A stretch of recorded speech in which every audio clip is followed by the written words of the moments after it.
Isang Russian mayor natalo sa eleksyon laban sa misis ng kanyang driver. Newly elected mayor ayaw tanggapin ang pwesto.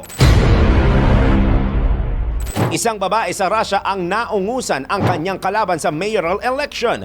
Ang plot twist, amo pala ito ng kanyang mister. Ang buong kwento, ito alamin.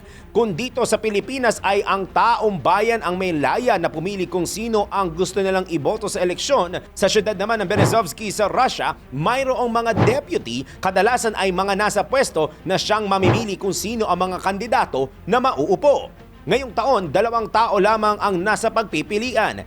Si Mayor Yevgeny Pistsov na nasa 3 niyang termino at si Yulia Maslakova na nagsisilbi bilang head ng investment development ng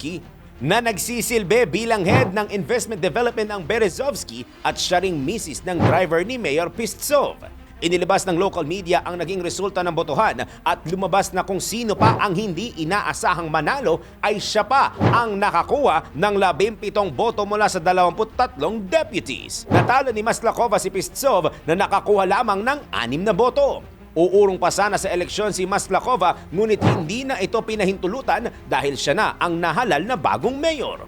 Ngunit ayaw daw talaga nito na maupo bilang bagong mayor dahil ayaw nito ng conflict sa trabaho. Binigyan si Maslakova ng ilang araw bago ang kanyang oath-taking at kung hindi ito sisipot upang manumpa, kakailanganin ng mga deputy na magsagawa ng panibagong botohan. Ngunit imposible pa rin daw na manalo si Pistsov dahil daw sa nakakahiyang 6 na boto na nakuha nito laban sa asawa ng kanyang driver.